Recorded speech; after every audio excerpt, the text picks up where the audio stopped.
అస్మద్గురుభ్యో నమః.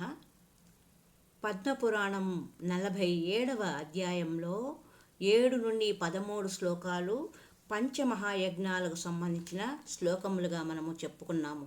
తల్లిదండ్రులను సేవించడం, భర్తను సేవించడం, సమస్త జనుల యందు సమత్వ బుద్ధి కలిగి ఉండడం, మిత్రద్రోహానికి పాల్పడకుండడం, విష్ణుదేవుని భక్తి కలిగి ఉండడం అనేవి 5 శ్లోకాలు చెప్పుకున్నాము. పంచమహాయజ్ఞాలు, వాటిలో ఏ ఒకటిని ఆచరించినా అతడు సద్గతిని పొందుతాడు అని.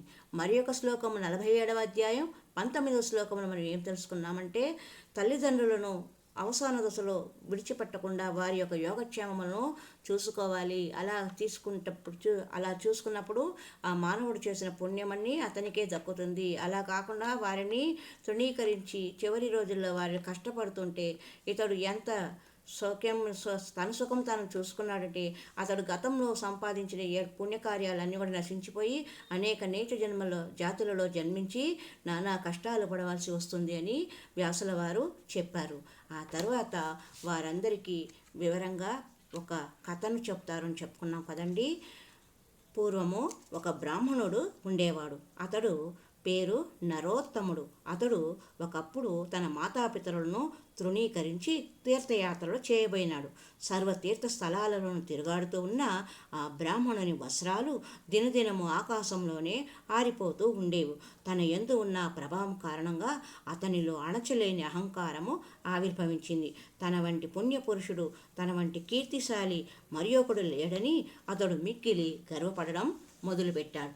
ఒకనాడు అతడు ఈ మాటలే అంటూ మొగము పైకి ఎత్తగా ఆ సమయంలో ఆకాశం మీద ఎగురుతూ ఉన్న ఒక కొంగ అతని ముఖం మీద రెట్ట వేసింది. అప్పుడు అతడు క్రుద్ధుడై కొంగను శపించాడు. వెంటనే అది పిడికడు భస్మమై నేల మీద రాలిపడింది.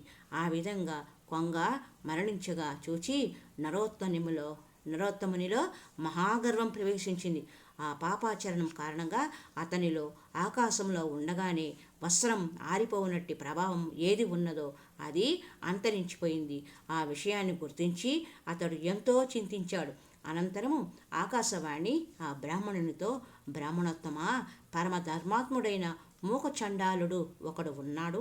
నీవు ఇప్పుడు అతని వద్దకు వెళ్ళవలసినది. అక్కడ నీకు ధర్మజ్ఞానం కలుగుతుంది. వాని మాటలు విన్నా నీకు శుభము చేకూరుతుంది అని పలికింది.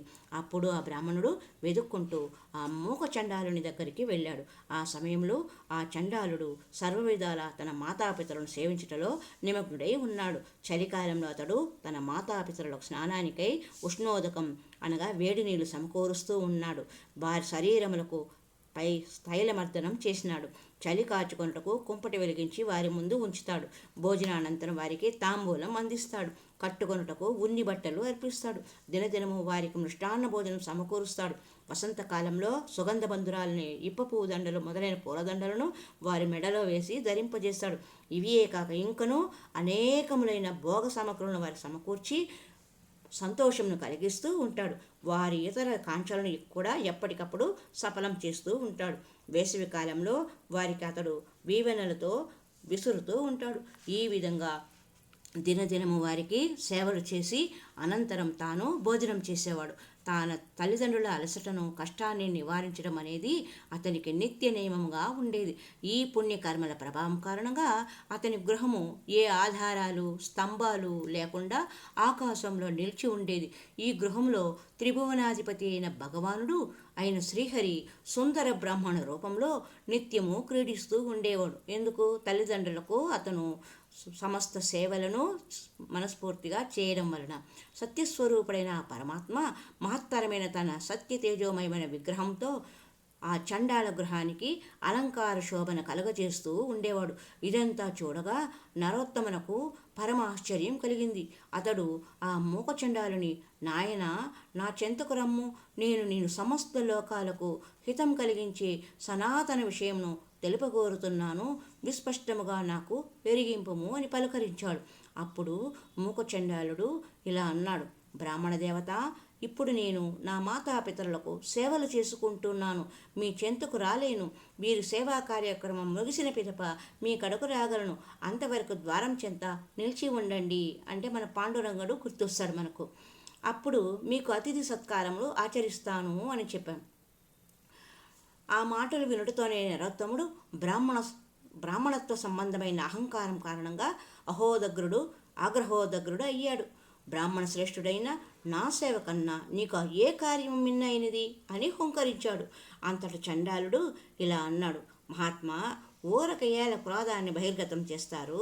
మీ క్రోధాగ్నిలో బడి భస్మమయ్యే కొంగను కాను నేను. మీ క్రోధం ఆ కొంగ మీదనే చెల్లుతుంది, నా మీద చెల్లదు. పూర్వంలో వలె ఇప్పుడు మీ వస్త్రం ఆకాశంలో నిలబడ్డము లేదు, ఆరిపోవడము లేదు. ఆకాశవాణిని ఆలకించి మీరు నా చెంతకు వచ్చినారు. ఒక ఇంత తడవు నిలవగలిగితే నేను మీరు అడిగిన దానికి బదులు చెప్పగలను. కాదందురా, పతివ్రత శ్రీ ఒక కథ ఉన్నది కదా, ఆమె కడకు వెళ్ళండి, ఆమెను దర్శించిన మీద మీ అభిష్టము నెరవేరుతుంది అని మూక చండాలుడు చెప్పాడు. అనంతరం ఆ చండాలుని ఇంటి లోపల నుండి బ్రాహ్మణ రూపంలో శ్రీ మహావిష్ణువు వెలికి వచ్చి, పదండి బ్రాహ్మణోత్తమ, నేను కూడా మీ వెంట పతివ్రత శ్రీ ఇంటికి వస్తాను అని నరోత్తమునితో పలికాడు.